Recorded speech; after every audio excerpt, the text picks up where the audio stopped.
我係 Swing， 香港人網咁講至好聽。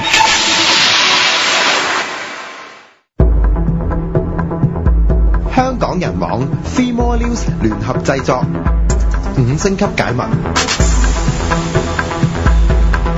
歡迎收聽5星級解密。我哋咧今日有我做主持啦，我係小雨，同大家 say 聲 hi， 仲有兩位主持。我係 Alan 同埋係我係艾自由啊。係啊，你好。今次咧就Alan 第一次上嚟我哋節目啦，艾自由咧就可能大家都會聽到記得佢把聲啦。好，我哋事不宜遲，快啲講第一單新聞先。機密檔案一。今個星期咧都發生好多嘢，有好多單新聞咧，即係揀咗好耐都唔知點揀。但係呢一單咧，我相信真係大家唔講唔得，個星期都要講咁滯，因為又有新料啦。就係廣州汕尾陸豐嘅烏坎村。嗱，我哋咧開始之前講事件起因咧，就係嗰啲村民覺得嗰個村代表選舉咁多年咧係受壟斷啦，40幾年咧都係嗰個村委書記冇變嘅。長過卡達菲啊嘛，啲村民咁講啊嚇。係啊，即係唔知嘅喎，長命做咁樣嘅喎，大家改即係選極咧都係佢冇辦法啦。第二樣嘅起因咩事咁爭拗咧？咁就係因為咁多年嗰個村務嘅財政啊，都係黑箱作業嘅。政府買賣土地收入啦，有啲咩起新嘅地盤啊，咁樣收受嗰啲利益收入咧，全部冇人知嘅，都唔知發生咩事。啲村民總之就睇住啲地咧，就一大忽一大忽咁樣賣晒出去啦。係啊，咁就好眼紅啦，或者係唔係眼紅嘅，就係見到其他啲村周圍咧，其實啲村民咧有得分紅嘅喎，點解佢哋冇嘅咧？咁所以咧積埋咧好多年嘅啦，其實。咁但係呢2個月就開始白熱化。係啦，因為其實烏坎村咧都係我哋之前講過啦，係發展到一段時間㗎啦。咁多年嚟啊，幾十年嚟咧，所有嘢咧都係唔清唔楚。咁我知道咧，村民即係佢最近咧攞翻啲上訪資料睇咧，09年左右咧都已經開始有啲信訪嘅文件啊、document 嗰啲出嚟㗎啦，拍晒片、影相都有。咁但係即係我哋而家知道啦，啱啱近呢2個月嚟個抗爭咧。就即係講到唔係話你要賠錢咁簡單，係爭取翻嗰個你公平嘅選舉制度啦，同埋咧就係唔可以再係咁樣黑箱作業咁樣壟斷。如果見到咧，即係呢個抗爭咧，嗱呢啲抗爭就以前都唔係話未見過啊，即係以前都有發生過，但係今次有啲特別嘅地方就係嗰個村委咧，嗰啲村官咧，其實已經撤離咗條村㗎啦。咁基本上咧，條村咧已經處於一個所謂嘅無政府狀態。都係一段都幾長嘅時間，好少見。另外咧就係你見到啲村民咧，佢係打正旗號咧，係有民主人權嘅喎。嗱呢啲獨裁係啦，呢啲旗號咧就以前好多抗議裏邊咧都唔係成日見到嘅。咁今次咧就見到啲村民咧唔止打正旗號出嚟，仲不停咁樣嗌自由人權嘅口號添。嗱，咁係上個星期日啦，11號就發生咗一單真係最逼到埋身啦。嗱，我哋初都話啦，好似市政府由得佢哋示下威咪算咯，但係去到11號星期日咧就發生事啦。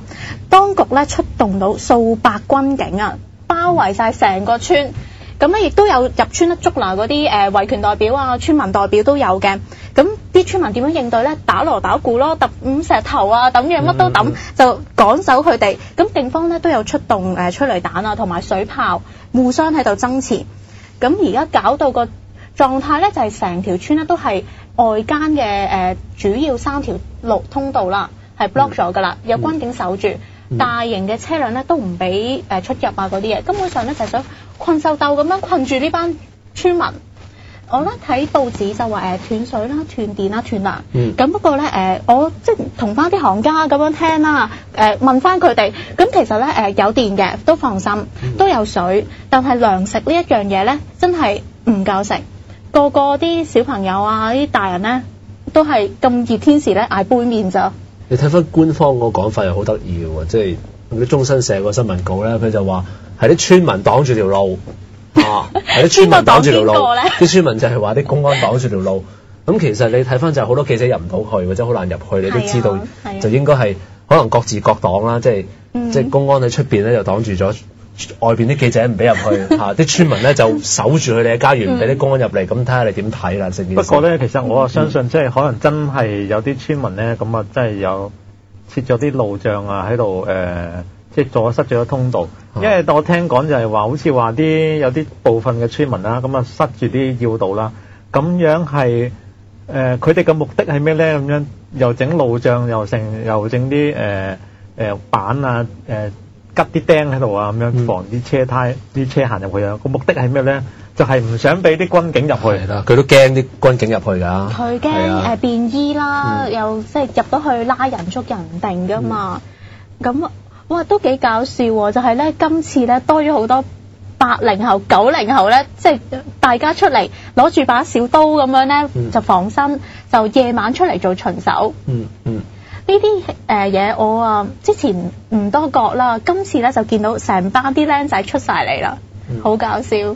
不過今次就另外有一個大家都關心嘅就係有一位村民，佢係喺被羈留期間咧係猝死。真係中國咧係一個躲貓貓事件，即係近排即係發生得非常之頻密嘅國家嚟嘅。咁啊話說即係其實點解要叫躲貓貓咧？即係因為幾年前咧就喺湖南某個市嘅看守所咁樣，咁啊有一個犯人咁就有一個疑犯咁就關押咗冇個耐，點知喺看守所入邊死咗。咁啊公安嘅解釋咧就話佢係同啲囚友咧喺度玩躲貓貓。躲貓貓即係捉因啦，咁樣咁啊死咗啦。咁啊呢樣嘢之後就俾呢個事件即係網民當年就係火滾啦。咁啊躲貓貓呢個字咧，亦都一度成為呢個即係網絡潮語咁啊，可以話係嚇。不過今次就冇捉伊恩啊，今次就係心源性猝死喎。其實我真係想知道咩叫心源性猝死咯，即係一度咧都係想請教下啲醫學界人士咩叫心源性猝死嘅，真係我真係唔係好明。唔知英文係咪 heart failure 咧？通常咧你即係我哋做記者咧，有時要問啲醫生話嗰人死因係乜嘢，咁佢就 heart failure。跟住你哇，好似講完英文之後，你就覺得好似講嗰啲嘢咁喎。其實咁每個人死個心都係 fail 咗㗎啦嚇，咁所以咧好難講究竟心源性猝死呢個究竟個原因係乜嘢咧？咁官方就話咧，其實呢位村民咧姓薛嘅一個代表咧，其實佢就話佢啦嚇，一路咧係有病嘅，要食藥嘅，佢個心一路都有事嘅。咁呢個係官方嘅講法啦，官方嘅講法啦。咁但係佢啲家屬咧，其實係見過即係嗰條屍嘅喎。嗰單嘢咧就其實成個流程係點咧都有得追查翻，因為啲家屬咧都講翻啲時間性啦，即係睇下大家即係揣測下究竟係點樣。咁我睇翻啲家屬咧有發啲聲明啦，又講話其實係嗰個姓薛啦，薛錦波副會長啦，其實喺9號嘅時候咧，佢就係神秘失蹤咗，咁啊俾政府拉咗噶啦。之後去到係星期日咧晏晝3點咧，突然之間咧醫院咧就話同啲家屬講，唔該，即係想攞翻薛生嗰啲醫療報告啊，想睇翻個病歷表喎，想搶救佢生命咁樣嘅意思。去到晏晝嘅6點鐘咧，嗰啲家屬咧就收到消息話死咗啦，唔好意思死咗。咁啊你7點鐘嚟認翻係咪真係薛錦波啦咁樣。其實呢個死者嗰個身份咧都係非常之緊要啦嚇，佢係即係之前就被呢個即係喺呢個烏坎事件，即係呢2個月發生咗之後咧，佢係受到呢個村民嘅敬戴啦、敬佩啦咁樣啦，即係佢都係有少少威望嘅人士啦嘅村民啦。同埋我都想講，成為咗一個即係獲選為一個臨時理事會嘅副會長。咁因為佢係其實姓薛嘅，佢係薛錦波。咁姓薛咧，其實就係喺呢個烏坎村入邊咧係第一大姓嚟嘅咁樣。咁就係佢哋個宗族嗰個紐帶，即係啲村民嘅宗族紐帶嘅聯繫都好強啊。咁所以佢一咁樣離奇身故之後咧，咁啊即刻就喺村入邊咧，即係個反響都非常之大，啲鄉親亦都非常之憤怒啊，可以話。尤其是咧，佢即係咁多年嚟村嗰啲選代表咧，都冇得選㗎啦，黑箱作業啊嘛，頭先講。不過咧薛錦波即係呢啲咁樣今次嘅村民代表咧，係真係佢哋一人一票選出嚟，係變咗佢哋嗰個民主嗰個精神啊，係真係有做到出嚟咯。咁而家佢個問題就係嗱，家屬去認屍嘅時候啦，咁就見到嗱，家屬嘅講法咧就係話佢滿身傷痕嘅喎，慘不忍睹㗎。係啊，呢個係家屬嘅講法。咁跟住政府嘅講法咧就話揾咗中山大學嘅一個即係驗屍官去驗，咁就係話冇外表咧就冇傷痕。嗱咁啊，其實大家各說各話啦，就唔知信邊個好啦。咁啊奇怪嘅一件事就係而家聽講又話有賠償喎，政府係咪咧？不過呢個未證實喎，係咪啊？即係今日即係有份係香港入邊嚇自稱話係呢個環球視野啊咩本土情懷嘅雜誌嚇，咁啊爆咗出嚟就係話有個咁嘅賠償協議咁樣，咁啊但係咪真咧咁樣？賠償咧就話條款咧就俾1000萬你，俾完之後咧你就冇得攞翻條屍噶咯喎。咁其實好奇怪嘅，即係嗱而家大家譬如成件事咧已經即係又除咗之前嘅一個有關即係徵地賠償或者對村官貪污不滿嘅糾紛，已經演變成一個好重要嘅一個村代表佢喺羈留期間猝死呢件事，其實已經變得好重要。咁大家會覺得好奇怪啦。咁既然大家各說各話，可唔可以唔好意思啊，拎條屍出嚟，大家望一望，咁咪唔使拗咯。咁而家做乜嘢咧？即係其實點解即係中國內地嚟講，即係近幾年即係發生咗好多群體性事件啦，多不勝數啦。其實有唔少單都係同呢啲咁嘅所謂離奇死亡啊，一陣間又話要啲居民又話啲村民又話要俾翻條，你政府俾條屍我睇下，我俾條屍我驗下，要睇下，同呢啲咁嘅所謂嘅猝死事件又好，搶屍事件又好有關喎。其實點解咁中意咁樣喎？同埋而家就好奇怪一件事就係譬如如果呢件事係真啊，即係話用錢嚟解決嗱，講嘅數目係1000萬，其實好奇怪嘅，點解可以乜嘢都可以揾錢去解決嘅咧？1000萬有冇聽錯我？係咯，1000萬，1000萬就係講就係嗱，同埋如果你唔係心有鬼嘅話，你點解要攞啲錢嚟呃住人先？點解用賠款呢個字眼？有好多嘢你係冇交代冇解釋，同埋有好多嘢咧係即係發生咗之後咧，就好似冇人再跟進啊！呢啲咁嘅群體事件咧，一路以嚟都成日發生㗎啦。咁譬如有人死咗，咁如果有人賠咗錢，然之後揾錢解決咗之後咧，其實喺個制度上點樣去改善咧？點樣去避免呢件事再發生咧？似乎咧好似冇人跟嘅。即係如果喺香港嚟講，即係有個咁嘅案件發生咗，有個人突然間喺被拘留期間，突然間喺警方嘅看守所入邊又好，懲教處嘅看守所又好，俾拘押咗，唔知可能2-3日咁樣死咗嘅，我相信香港司法機構立即即係照會開呢個死因庭啦，係咪啊？同埋你基本上你政府要有人出嚟有一個說法啦，係嘛？咁你啲家屬你冇可能唔俾佢認屍睇清楚發生咩事啦，你亦都冇可能唔俾好多醫務人員去認真去驗屍啦。咁但其實講嚟講去咧，呢啲咁嘅事咧，成日不停咁發生。仲有而家講緊即係政府最新嗰個講法咧，就係話好啦，而家我暫停賣地啦，再重新商量啦，同埋再話點樣同啲村民商量啦。咁其實講嚟講去咧，似乎就係仲有除咗話重新商量之外咧，佢仲講咗嘅就係話嗰啲搞事分子就一定要嚴懲嘅，即係嗰幾個搞事分子，你可以講嘅就係又係嗰個方法啦，即係捉住你啲頭目呢啲搞事分子，然之後咧係啦，用其他譬如如果以後啲錢或者分得好啲咁啊，大家唔好出聲啦。咁其實講到最尾咧，佢都係用錢解決呢件事嘅喎，即係話到最後睇下點樣分啦啲錢，咁其實係咁嘅喎。即係講真，即係社科院啦，社科院教授即係于建明啦，佢呢句真係都係至理名言嚟嘅，放喺而家中國社會嚟講，即係話人民即係呢啲咁嘅人民嘅問題就由人民幣解決咯咁樣。即係次次都係政府出錢，想出錢就搞掂，但係永遠就唔會即係從呢個深層次嘅原因去點解會有咁嘅群體性事件出咗嚟咧？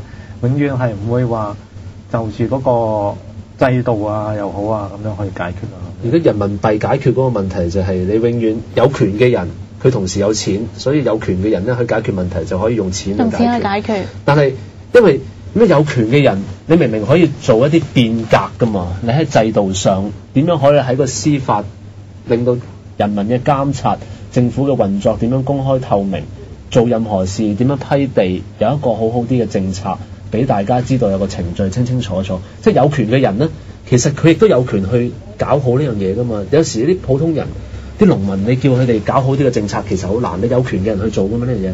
咁問題而家喺中國政府裏邊呢，就係有權嘅人呢，佢傾向喜歡用人民幣去解決問題，咁就係用錢解決啦，好多嘢。但係即係我心諗，你有權嘅人得嚟都係用錢用關係啫。即係邊個會可以做到咁清高？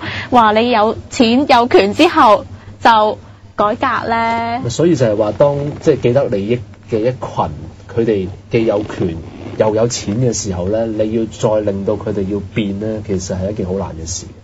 講真啦，即係而家成個中國嚟講咧，錢咧唔係話冇，但係咧分配好唔平均咯。有啲地方有錢，有啲地方冇，即係好難講。你即係睇就咁烏坎呢單係一個細嘅地方啫，將成個中國嘅地圖反過嚟睇另一邊啦，又係第二啲 case， 真係唔到我哋講。好，咁不如我哋又講下第二個地方先，好冇？下次翻嚟我哋再講。機密檔案2。頭先講到咧，烏坎村咧冇錢啊，大家冇得分啦。有啲地方咧有錢咧，即係多到分都分唔晒。但係邊一度咁富有？我想問。我自己咧就啱啱幾個月前啦，就去過內蒙啊。有一個叫鄂爾多斯嘅地方。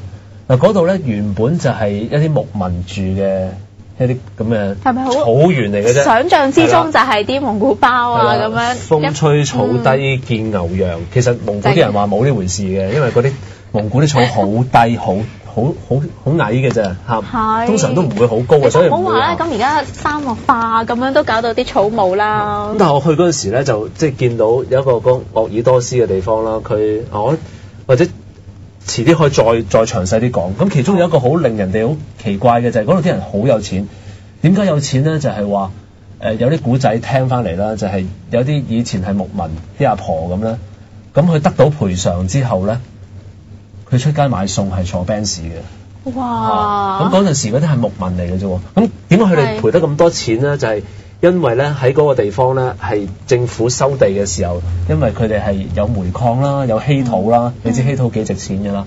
咁所以咧喺某啲地方咧，政府佢要發展嗰塊地咧，佢真係賠好多錢嘅，佢真係賠到嘅，真係賠到俾村民攞到錢。即係中國咁大，有啲地方咧，你見到有好多成功嘅例子係佢將成個村變成一個企業，真係會分紅。咁有陣時分紅咧係分得幾多㗎？無端端分架車俾你，無端端分等樓俾你係有嘅。大家睇報紙都見過唔使中六合彩啊！呢啲嗱呢個係多數係少數，大家唔知啊。我嗰次喺蒙古啦嚇，大家內蒙啦，即係大家印象中都好似比較落後嘅地方喎。其實咧，如果政府肯做嘅話咧，佢係可以將啲錢分到俾啲即係最低下層嘅人嚟嘅。咁所以其實烏坎嘅村民，我諗亦都去見到，其實喺佢周圍亦都會發生好多呢啲事嘅。有啲村係真係分到錢嘅，咁而佢哋係冇嘅時候，自然就覺得好唔公平咯。咁所以咪要抗爭咯，出嚟拗咯，死都要爭翻咯。講到